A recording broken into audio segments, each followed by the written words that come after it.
नमस्कार, स्वागत है आपका 4 टीवी न्यूज पर। मैं हूं आपके साथ जोई सिंह। बुलेटिन की शुरुआत करते हैं बड़ी खबर के साथ।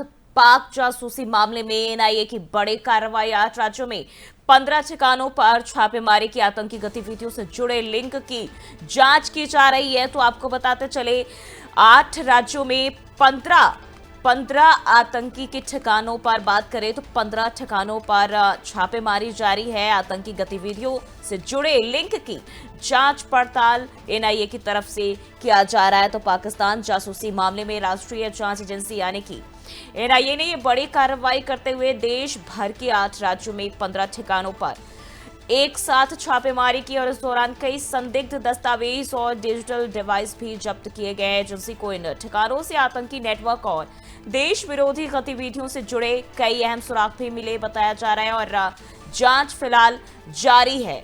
तो ये खबर आपको बताते चले 8 राज्यों में 15 ठिकानों पर छापेमारी, जहां आतंकी गतिविधियों से जुड़े लिंक की संभावना जताई जा रही है और इसी की आशंका के आधार पर एनआईए की तरफ से कार्रवाई जारी है। और आपको बताते चले पाकिस्तान के साथ जासूसी के मामले में काफी समय से जो एजेंसी है वो लगातार काम कर रही है और कई लोगों को इसको लेकर हिरासत में लिया गया है और इसी को लेकर एक बार फिर से ये कार्रवाई जारी है, जहां 8 राज्यों में एनआईए की कार्रवाई, 15 ठिकानों पर छापेमारी जारी है। तो आपको बताते चले देश भर के 8 राज्यों में एनआईए की तरफ से बड़ी कार्रवाई। पाकिस्तान की तरफ से जो है बताया जा रहा है कि संदिग्ध रूप से सूचना या यूं कहें कि जासूसी के मामले में ये कार्रवाई जारी है।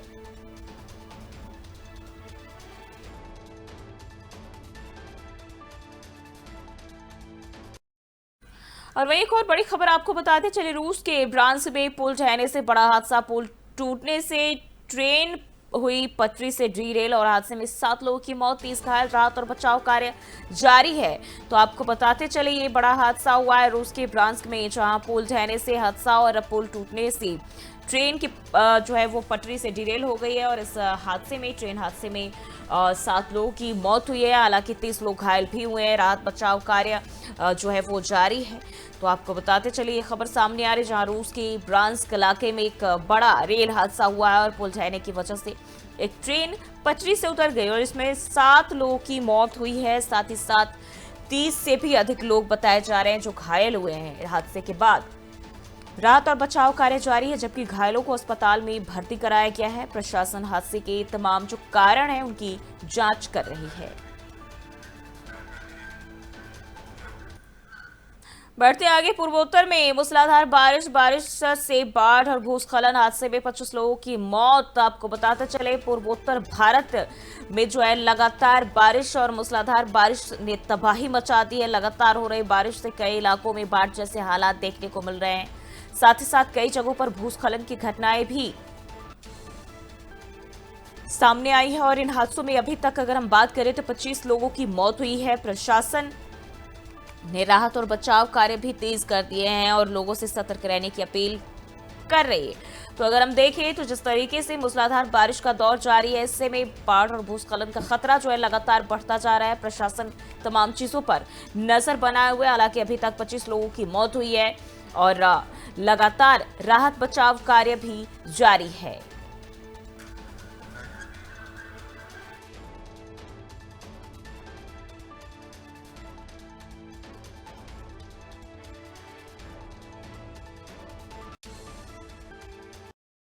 और बढ़ते हैं आगे, 2 दिवसीय बंगाल दौरे पर केंद्रीय गृह मंत्री अमित शाह कार्यकर्ताओं को देंगे जीत का मंत्र। बंगाल चुनाव के मद्देनजर शाह का दौरा बेहद महत्वपूर्ण बताया जा रहा है। ऑपरेशन सिंदूर की सफलता के बाद पहला पश्चिम बंगाल का दौरा है। तो अमित शाह इस दौरान कार्यकर्ताओं के साथ जो है उनको जीत का मंत्र देंगे। बंगाल चुनाव के मद्देनजर ये दौरा बेहद महत्वपूर्ण माना जा रहा है। ऑपरेशन सिंदूर की सफलता के बाद ये पहला पश्चिम बंगाल दौरा है अमित शाह का, जहां 2 दिवसीय दौरे पर, और ये दौरा चुनाव के लिहाज से बेहद अहम माना जा रहा है। बताया जा रहा है कि कार्यकर्ताओं से मिलेंगे और हम देखें तो जो स्थानीय कार्यकर्ता है, नेता है, उनमें भी काफी उत्साह दौरे को लेकर देखने को मिल रहा है। और ऑपरेशन सिंदूर की सफलता के बाद ये पहला पश्चिम बंगाल दौरा है।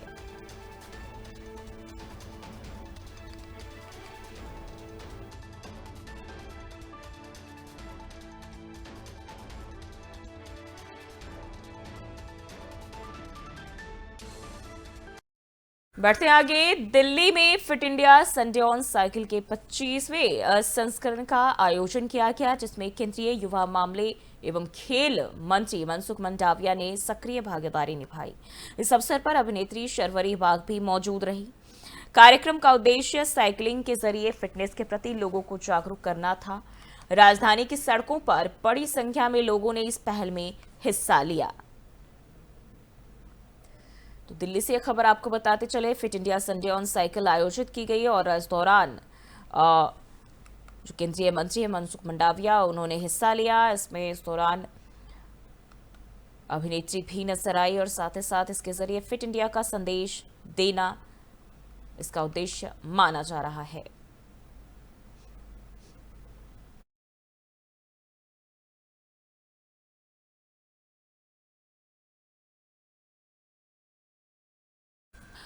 और वहीं जम्मू में खीर भवानी मेले के लिए श्रद्धालुओं की 60 से अधिक बसों को रवाना किया गया है। डिप्टी कमिश्नर सचिन कुमार और आईजीपी भीम सिंह ने इन बसों को हरी झंडी दिखाकर रवाना किया और ये श्रद्धालु 3 जून को गांधरबल जिले के तुलमुल्ला में होने वाले प्रतिष्ठित खीर भवानी मेले में शामिल होंगे। प्रशासन ने श्रद्धालुओं की यात्रा के लिए सुरक्षा और सुविधा के व्यापक इंतजाम किए हैं। तो खीर भवानी मेले के लिए श्रद्धालुओं का जत्था रवाना 3 जून को गांधरबल में जो है आयोजन, और ऐसे में श्रद्धालुओं के लिए जो सुरक्षा है इसकी तैयारी में प्रशासन भी जुट गई है। पूरे इंतजाम किए गए हैं।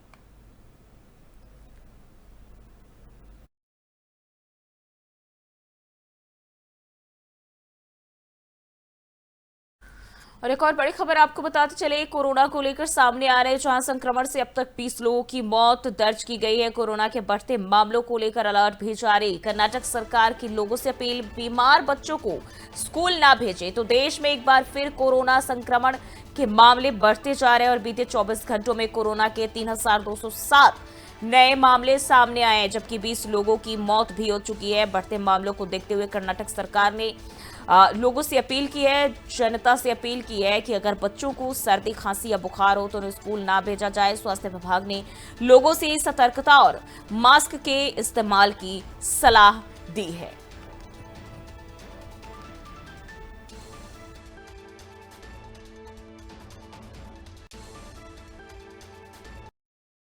और आपको बताते चले, लखनऊ से एक और खबर सामने आ रही है, जहां 1991 बैच के आईपीएस राजीव कृष्ण यूपी के कार्यवाहक डीजीपी बने। सीएम योगी आदित्यनाथ ने मुलाकात के बाद जो है उन्हें बधाई भी दी है। और अब देखें तो पूर्व डीजीपी प्रशांत कुमार ने पुष्प गुच्छ देकर उन्हें शुभकामनाएं दी है। तो आपको बताते चले, अब नए नियुक्ति कर दी गई है। उत्तर प्रदेश को नया पुलिस महानिदेशक मिल गया है। 1991 बैच के वरिष्ठ आईपीएस अधिकारी राजीव कृष्ण ने बतौर कार्यवाहक डीजीपी कार्यभार संभाल लिया। उन्होंने मुख्यमंत्री योगी आदित्यनाथ से मुलाकात के बाद डीजीपी मुख्यालय पहुंचकर चार्ज लिया और पूर्व डीजीपी प्रशांत कुमार ने उन्हें पुष्प गुच्छ देकर भविष्य के लिए शुभकामनाएं दी है। हाईटेक पुलिसिंग, साइबर अपराध और जो है अपराध नियंत्रण और पारदर्शी भर्ती प्रक्रिया में राजीव कृष्ण की अहम भूमिका रही है। तो अब एक नई जिम्मेदारी उन्हें दी गई है और अब यूपी सरकार में अब वो एक नई जिम्मेदारी के साथ काम करते हुए नजर आएंगे।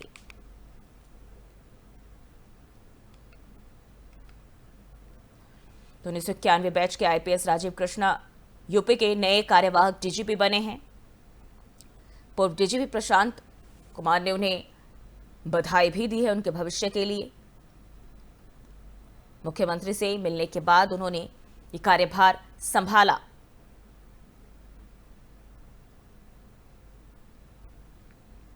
तो लखनऊ से एक खबर आपको बताते चले, लगातार इसको लेकर चर्चाओं का दौर चल रहा था कि आखिर कौन वो नाम होगा जो इस रेस में सबसे पहले आ सकते हैं। हालांकि कई सारे नाम इसमें लिस्ट में शामिल थे, लेकिन अब जब बात करें तो राजीव कृष्ण को ये जिम्मेदारी सौंपी गई है।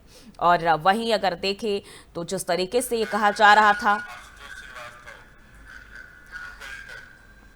और इसी खबर पर ज्यादा जानकारी के साथ आशुतोष श्रीवास्तव ग्रुप एडिटर हमारे साथ जुड़ चुके हैं। आशुतोष जी, देखिए अब जो कल तक एक संदेह की स्थिति थी कि क्या फिर से जो है प्रशांत कुमार के कार्यकाल को बढ़ाया जा सकता है, अब उस पर विराम लग गया। अब एक नई जिम्मेदारी, नए पोजीशन की बात करें तो अब जो है राजीव कृष्ण को दी गई है।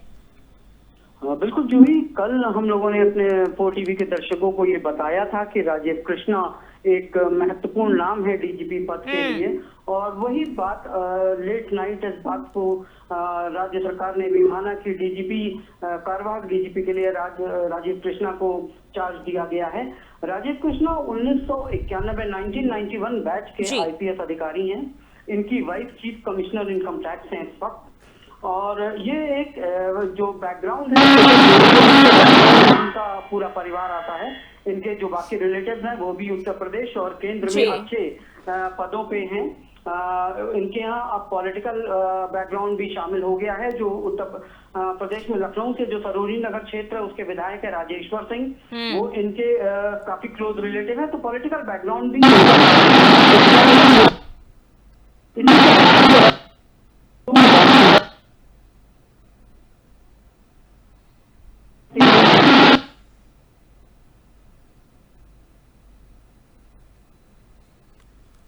एडीजी विजिलेंस का और पुलिस भर्ती बोर्ड के ये चेयरमैन थे। कल जब ये स्ट्रैटेजी डिसाइड हुई कि किसको कार्यवाहक डीजीपी का चार्ज दिया जाए, तो इनके साथ साथ और भी 2 नाम चल रहे थे जिनका कार्यकाल एक का 4 महीने का था, दूसरे का 6 महीने का था। राज्य सरकार ने जब इनको ये जिम्मेदारी सौंपी है तो ये कार्यवाहक डीजीपी की है और इनका कार्यकाल 4 साल का है इनके पास। तो इनके बैच के कई IPS ऑफिसर इनके सामने रिटायर हो जाएंगे, और अब ये कम से जो इनको ये चार्ज है वो 4 साल का इनके पास रहेगा। जी बिल्कुल। अगर हम बात करते हैं प्रशांत कुमार की, तो जिस तरीके से वो मुख्यमंत्री योगी आदित्यनाथ के भरोसेमंद अधिकारियों में गिने जाते थे, और शायद यही वजह रही कि उनके कार्यकाल को बढ़ाने की भी चर्चाएं तेज रही है, लेकिन अब उनको लेकर क्या संभावनाएं दिख रही है, किस तरह की जिम्मेदारी अब आगे अगले दौर में? जो भी अगर बात की जाए प्रशांत कुमार की, तो अब उनका कार्यकाल चूंकि समाप्त हो चुका है, और अभी उनके सर्विस के भी जो ये ऑलरेडी सेवा विस्तार में थे प्रशांत कुमार, तो अब इनको अगर कोई सरकार जिम्मेदारी देती है तो वो किसी पॉलिटिकल सिनेरियो की हो सकती है, या किसी अन्य आयोग में इनको कोई पद दिया जा सकता है। लेकिन राइट नाउ तो जो कार्यकाल चलेगा पुलिस महकमे में और लॉ एंड ऑर्डर की सारी जो जिम्मेदारी है वो राजीव कृष्णा के पास है। जी ठीक है, ठीक है, बहुत बहुत शुक्रिया आपका जानकारी साझा करने के लिए। तो आपको बताते चले अब नए कार्यवाहक के तौर पर राजीव कृष्णा ने जिम्मेदारी संभाली है, और अब देखना होगा कि ये क्या उसी फॉर्मेट पर बने रहते हैं जिस तरीके से यूपी में कानून व्यवस्था की बात की जा रही थी, क्योंकि कहीं ना कहीं भरोसा सरकार ने जताया है। जो प्रशांत कुमार की अगर हम बात करें तो वो अपने पद पर रहते हुए कई सारे ऐसे काम किए हैं, और यही वजह है कि सरकार के वो भरोसेमंद अधिकारियों में गिने जाते रहे हैं। और शायद इसी भरोसे की बात करें या फिर राजीव कृष्ण के पुराने कार्यकाल की बात करें, इसको देखते हुए एक बार फिर सरकार ने उन्हें ये जिम्मेदारी सौंपी है। पीसी में सबके साथ ब्रीफ किया जाएगा। पीसी ऑर्गेनाइज करेंगे। हाँ, चार्ज ले लिया है, और सर 2 मिनट सर। नहीं, अभी नहीं, चार्ज मैंने ले लिया है। इसको आराम से पीसी में बैठेंगे और पूरी सभी जो बातें आपसे डिस्कस करेंगे। तो पीसी में सबके साथ बढ़ते हैं आगे। गाजियाबाद के मुख्य चिकित्सा अधिकारी अखिलेश मोहन मिश्रा ने सोशल मीडिया पर वायरल हुए भ्रामक वीडियो को लेकर स्पष्टीकरण दिया है, और उन्होंने कहा कि कुछ लोगों ने उनके निजी विचारों को तोड़ मरोड़ कर पेश करते हुए उनकी छवि खराब करने की कोशिश की। साथ ही उन्होंने उन मीडिया प्रतिनिधियों का आभार भी जताया जो इस तरह की भ्रामक गतिविधियों से दूरी बनाए रखते हैं।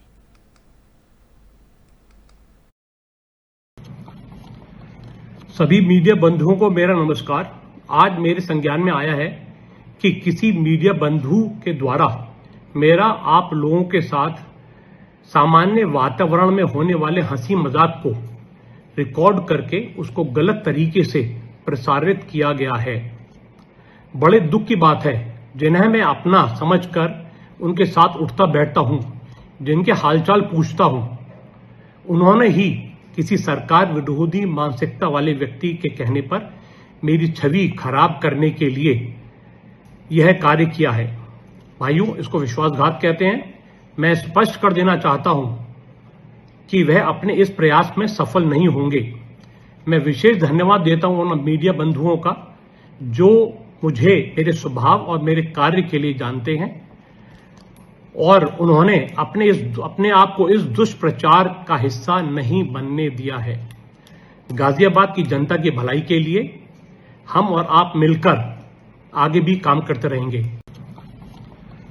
सभी मीडिया बंधुओं को मेरा नमस्कार। आज मेरे संज्ञान में आया है कि किसी मीडिया बंधु और बढ़ते आगे, बदायूं के थाना जरीफ नगर क्षेत्र में ग्राम समाज की जमीन पर कब्जा हटाने की बड़ी कार्रवाई हुई है। गांव वांतर में राजस्व विभाग की टीम ने पुलिस बल की मौजूदगी में पट्टे की 1 बीघा जमीन पर चलाया बाबा का बुलडोजर और अवैध कब्जा भी हटवाया। कानून को लेखपाल और चौकी इंचार्ज की मौजूदगी में कब्जा मुक्त कर जमीन पट्टा धारकों को सौंप दी गई। दबंगों के खिलाफ प्रशासन ने सख्त रुख अपनाया है।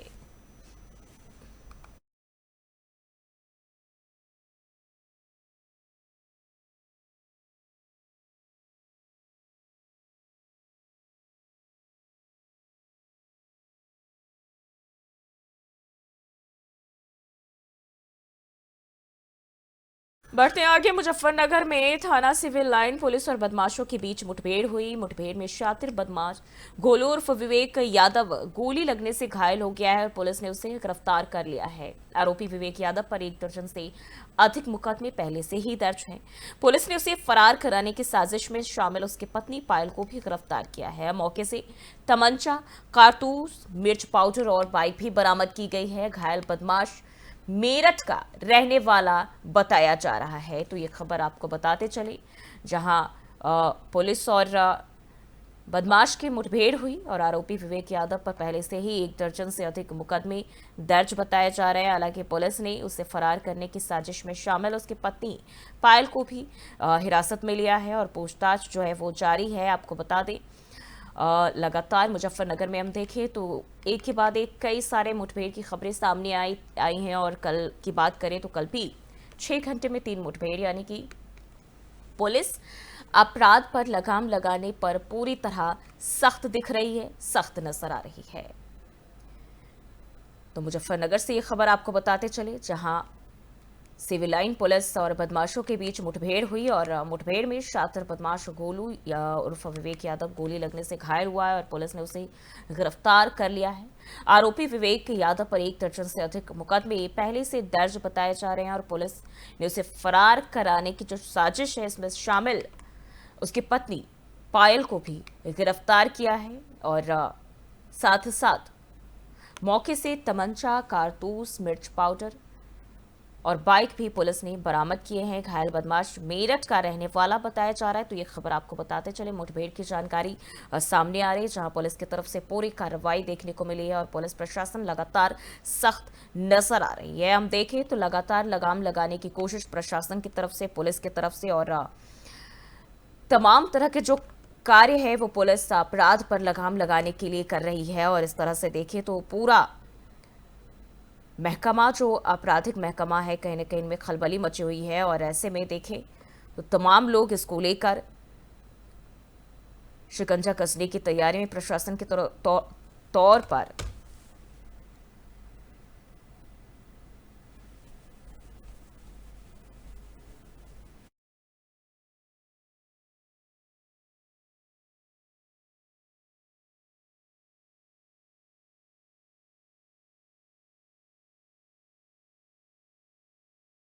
आज सिविल लाइन पुलिस सुबह सुबह के समय क्षेत्र में भ्रमणशील थी। मुखबिर द्वारा सूचना प्राप्त हुआ कि संधावली कट की तरफ से अंडरपास की तरफ से एक मोटरसाइकिल पे एक बदमाश और एक उसके साथ की महिला ये किसी बड़े अपराधी को छुड़ाने की फिराक में इधर से आ रहे हैं। उनके पास अवैध असला है तथा घटना करने के इरादे से इधर से निकल रहे। इस सूचना पर तत्काल सिविल लाइन पुलिस सक्रिय हुई। अंडरपास से थोड़ी दूर पर चेकिंग की कार्रवाई शुरू कर दी। पुलिस टीम के नजदीक आने पर पुलिस ने जब रोकने का इशारा किया, उन्होंने एकाएक दाहिने की तरफ कच्चे मार्ग की तरफ गाड़ी को मोड़ लिया। चूंकि वो रास्ता आगे बंद था, वो कच्चे रास्ता होने पर गिर गए तथा पुलिस से गिरता देख उन्होंने जो महिला के कहने पर जो उसमें पुलिस बदमाश था उसने पुलिस टीम पर फायर कर दिया। आत्मरक्षा के प्रयास में जब पुलिस ने जवाबी कार्रवाई की, जो पुलिस बदमाश था उसके पैर में गोली लगी। पूछताछ के उन्होंने अपना नाम जिसके पैर में गोली लगी, विवेक उर्फ गोलू यादव पुत्र हरिंदर यादव, जो कि जसवंत नगर मलियाना मेरठ का रहना बताया है। और जो महिला उसके साथ थी उसका नाम पायल, जो कि उसकी पत्नी है। ये दोनों मलियाना मेरठ के रहने वाले। आज सिविल लाइन पुलिस सुबह सुबह के समय क्षेत्र में भ्रमणशील थी। मुखबिर द्वारा सूचना प्राप्त हुआ कि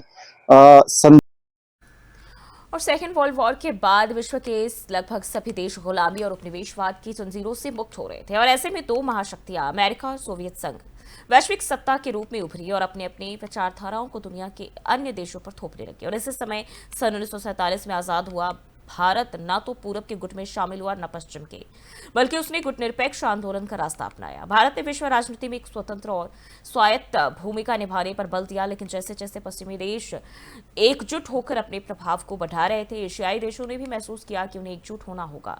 और इसी सोच के तहत भारत, रूस और चीन ने RIC ट्रोइका फॉर्मेट बनाया।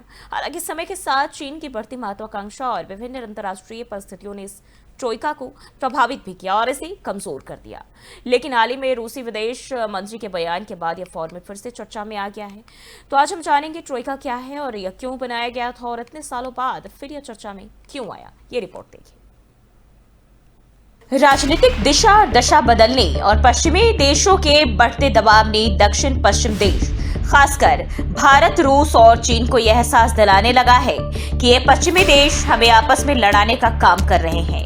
ये कूटनीतिक और आर्थिक हित को साधने के लिए हम विकासशील देशों का शोषण कर रहे हैं। इसलिए इन देशों ने एक ऐसे संगठन बनाने पर बल दिया जो पश्चिमी देश, खासकर अमेरिका को उसी की भाषा में जवाब दे सके।